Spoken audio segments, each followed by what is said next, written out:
Good morning, Renali. Today, we will tackle about the structure of the Earth, specifically the crust, mantle, and core. So, have you ever wondered what lies beneath your feet? The Earth, though appearing solid and uniform on the surface, is made up of distinct layers that we will be tackled about, and these layers are the crust, mantle, and the core, which with its own unique properties. Understanding the structure of the Earth not only helps us comprehend natural events like the earthquake and volcanic eruptions, but also gives us the insight into the planet's formation and composition. So let's explore the fascinating layers that make up our Earth.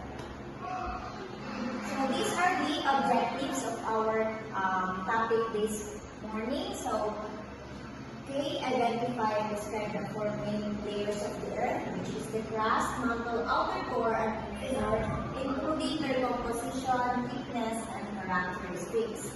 Its skills are the S, illustrate and label the layers of the Earth empirically and compare their physical and chemical properties. And A, appreciate the complexity and uniqueness of Earth's internal structure, and they recognize its importance in understanding natural phenomena such as earthquakes and volcanic activities.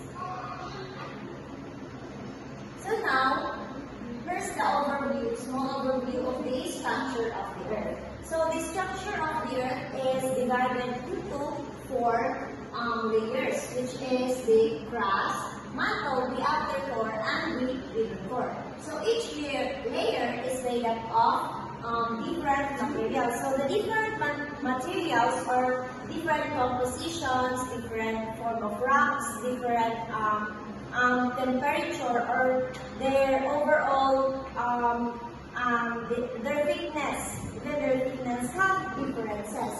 Now, it takes 6,380 kilometers to get to the center of the Earth's inner core. So, from our where we step in until we maabot sa inner core, it takes 6,380 kilometers. So, each layer has different thickness. So now, the crust or the thickness of the crust is 5 to 100 kilometers, which is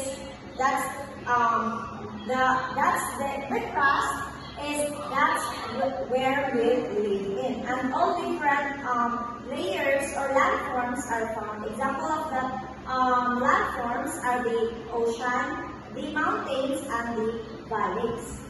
The mantle is in 2,900 kilometers thickness, and then the outer core is 2,250 kilometers, and then the inner core is 1,200 kilometers.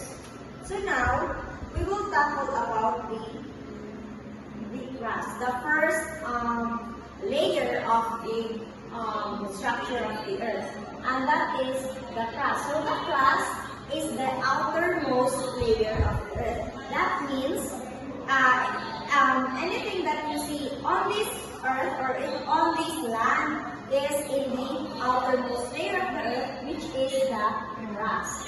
So the crust is 50 to 100 kilometers thick and the most thinnest layer of the Earth. Then the density of the rock. So the density of the rock is 2.6 to 3 grams centimeter square.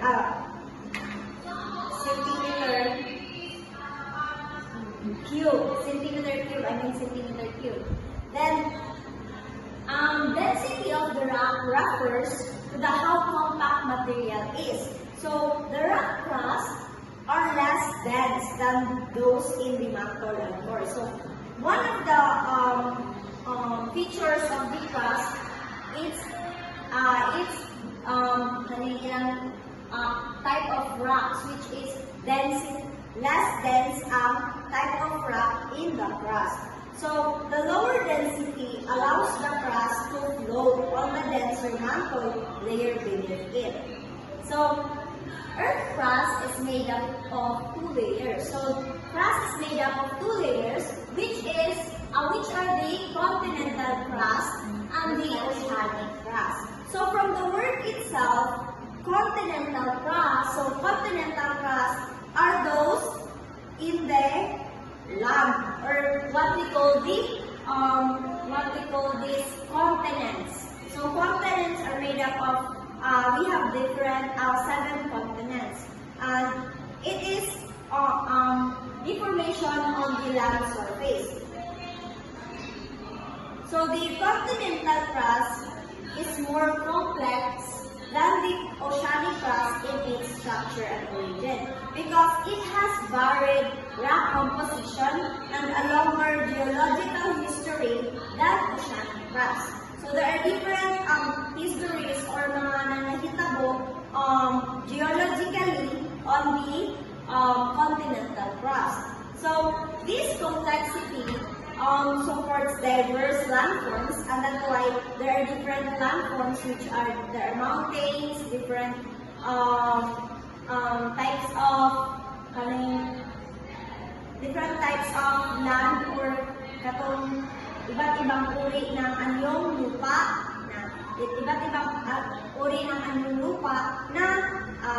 which we can see in this earth or land, which is rich also of different mineral deposits. So the continental crust is 35 kilometers thick on the average, thicker, older, much of it being 1,500 million years and lighter. So it is thicker and less dense than oceanic crust and made up of ancient rock. So its low density allows it to flow higher, forming continents above sea level. So the continental crust also contains mainly silica and aluminum. So Cl means rocks rich in silicon and aluminum, typical of continental crust. So muna siya most likely form of rocks in the continental crust, which can be seen in the continental crust. Then the importance of this is the granites that are common rock in the continental crust is crucial for that's what we use in our construction and understanding Earth's history. So now, let's proceed to oceanic crust.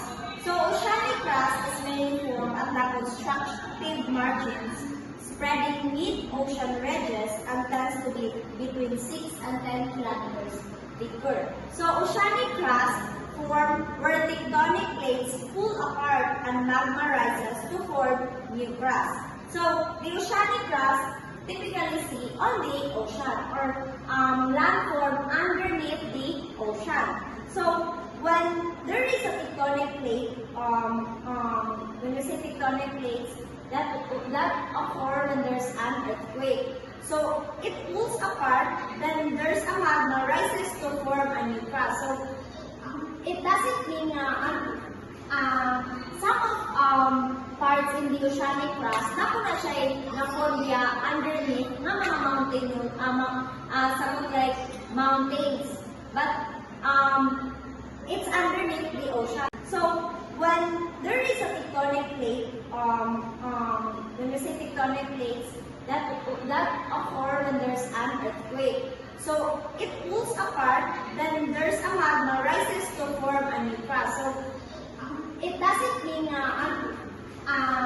some of parts in the oceanic crust na po na siya na-form underneath ng mga mountain, something like mountains. But it's underneath the ocean. Then na po na siya some pools which can magawas ang magma. Then if mo-pour na or luwas na ang magma or mag-volcanic eruption, that will cause another form in the oceanic crust. So this process is essential seafloor spreading and plate spreading deep plate tectonics. So, oceanic crust is younger and heavier, is mainly composed of basalt and gabbro. So, it is denser and made up of dark volcanic rocks like the basalt and gabbro. So, this density causes oceanic plates to sink under continental plates in subduction zones, creating, now that's why that creates a volcanoes and earthquakes. So, the materials contained is silica and magnesium, and it's very young, and most of it being under. So that's the examples of the materials or rocks underneath the oceanic crust, which is the silica and the magnesium. That is the common on the oceanic crust. So oceanic crust is recycled faster than continental crust through tectonic process. So let's do you understand the crust layer of the earth, Renaline? Yes, ma'am. Okay, let's proceed to the other layer of the earth, which is the mantle. So mantle, the layer of the rock, between the earth's crust at the core. So which means it is between the crust and the core. Then the mantle is the middle layer of the earth, and it sits below the crust, which is the outer layer, and the above core, the deepest part. So it makes up the largest portion of the interior. So its temperature is about 1,000 to 2,200 degrees Celsius. So very hot tayo ang temperature in the mantle. Then its thickness is 2,900 kilometers. So the mantle is very hot, and the temperature increases with depth. So pwede pang mataas ang temperature sa mantle. So it's very hot in the mantle layer.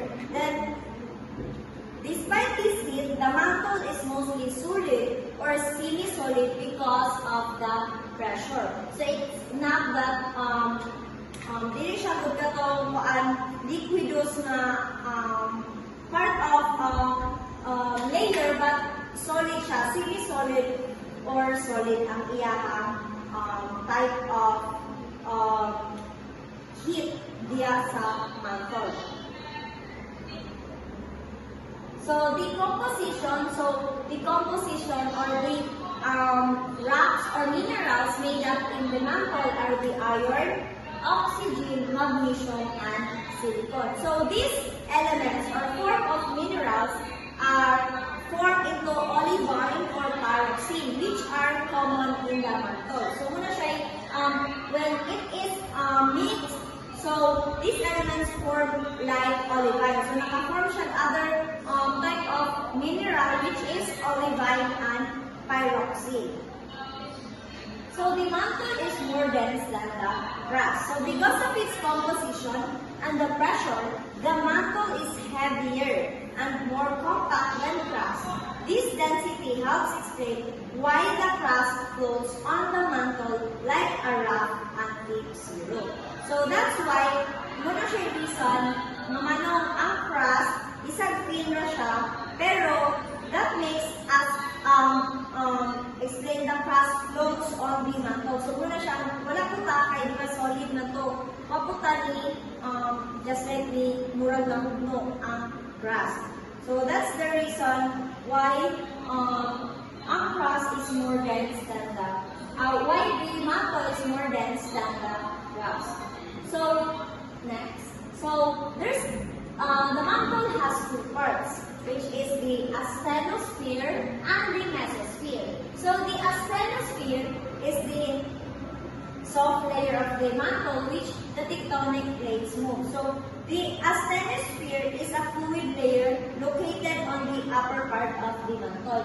So, like this, the asthenosphere is in this part. So, muna siya as asthenosphere. So, the location is in the upper mantle. Then, it is soft and plastic-like, not liquid, but they able to flow slowly. So it's not like it's a plastic like or a soft, not a liquid form. So if i-compare siya sa dili, mas na siya solid or gahi siya, dili siya yung liquid. Dili ba na siya yung liquid sa asthenosphere. Then this layer support the movement of the rigid tectonic plates above, which are part of the lithosphere. So the lithosphere is in this part. Now, this part is in the this part is the lithosphere, which is above also the asthenosphere.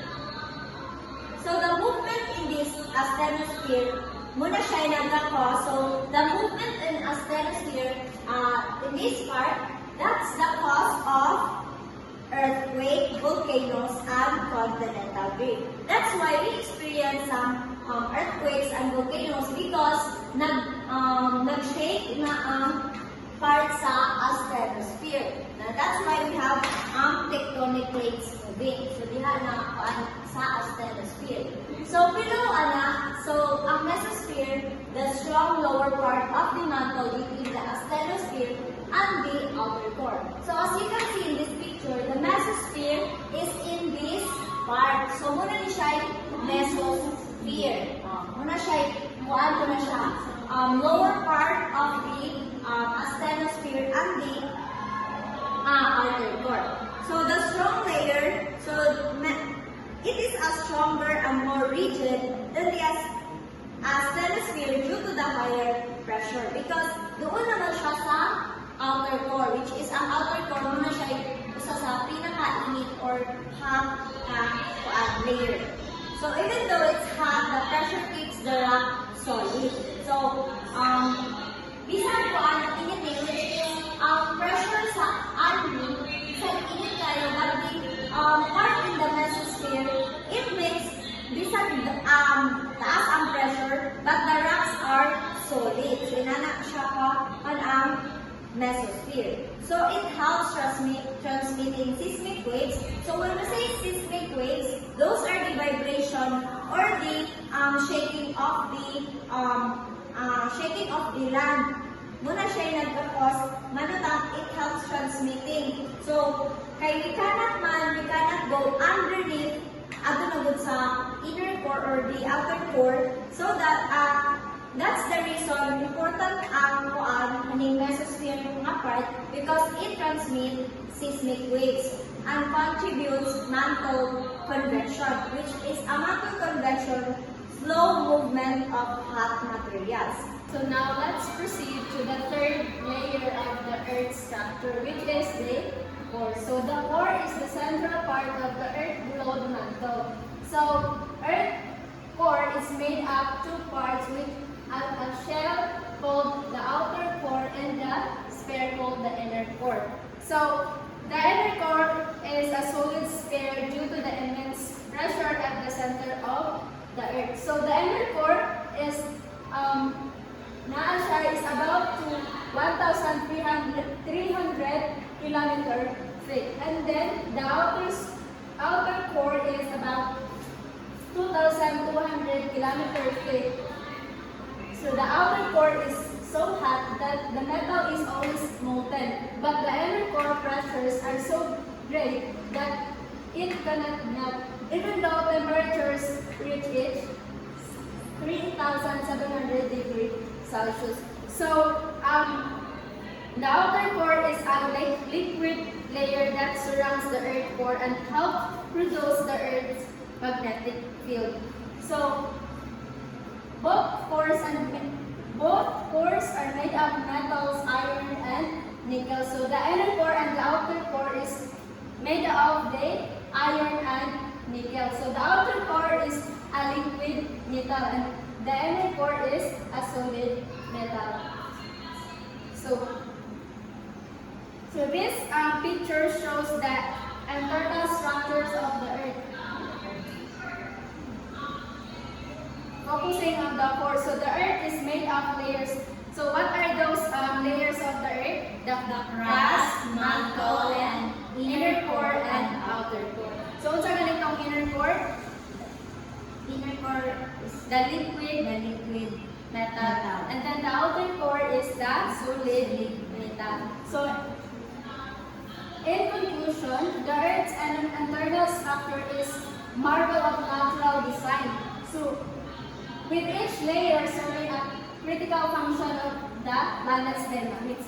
So, from the thin yet buried crust to the hot, dense mantle and the metallic cores at the center. So, these layers form a system that drives geological processes and supports life on the surface. So by studying the Earth's layer, we gain a deeper appreciation of the forces shaping our planet and a better understanding of the natural events that affect our life. So, as a future educators and informed citizens, this knowledge empowers us to teach, explore, and care more deeply for our ever-changing world. So that's all.